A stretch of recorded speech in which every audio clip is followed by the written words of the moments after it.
All right, next we're going to go over the Fumblerooski. Exciting card here. I got to find a nickel.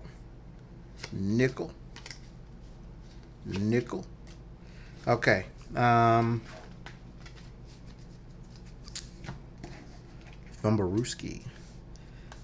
Okay, this card is basically a pay attention to the game card. So, you know how when you play with people and they're not paying attention to the game and you kind of keep reminding them that it's their turn and it gets a little bit annoying and you're like, you going to play this game or what, buddy?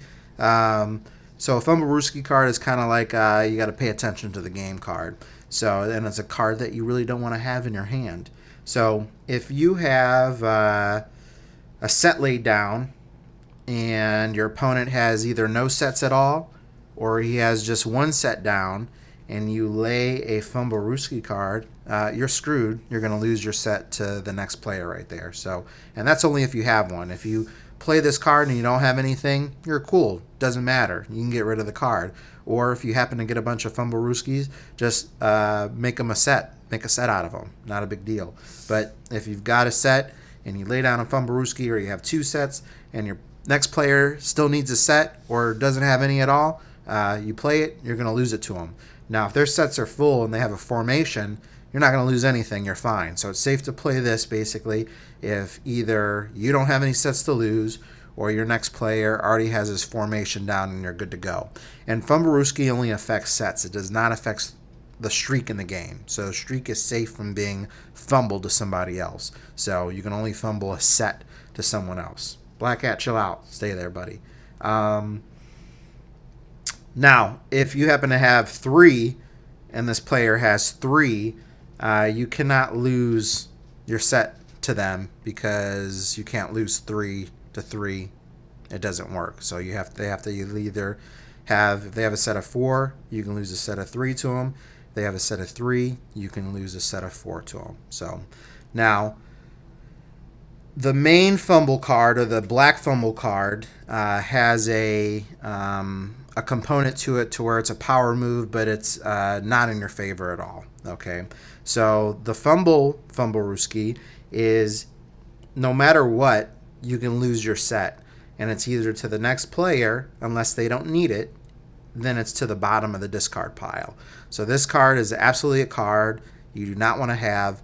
The fumble, if you put this down here, you're going to lose this to the next player or to the bottom of this. The only way to get out of this card without losing anything is you have to play this card last, or you can stack it beneath another card because the action is only used on the top card. So you can do that to get rid of this card. You can get rid of it last, or if someone happens to have a black streak, you can get rid of it on there and you're safe and good to go. So that's the Fumblerooski. Pay attention. Don't try to fumble the ball. And don't be easy on people either. Someone plays a Fumblerooski unless it's the very first time or second time playing the game. Maybe give them a pass. After that, if they play the fumble, you feel bad, but tough. You lose your set. Now, if someone happened to have a disguise set, we're going to imagine this is a disguise set right here.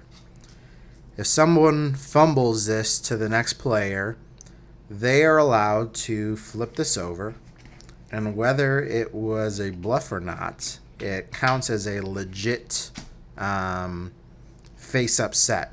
And if there's mismatched cards in there, it doesn't matter. You can add cover cards to it. So if there's 2 covers in here and a nickel, it counts as a legit set, and you can add cards to it. So only in the situation where you have a disguise set, if you fumble it to the next player, we don't want to make it like a negative for the next player. We want to make it so it works itself out, whether it was a bluff or not, and they get to flip it up and they can count it as a legit set.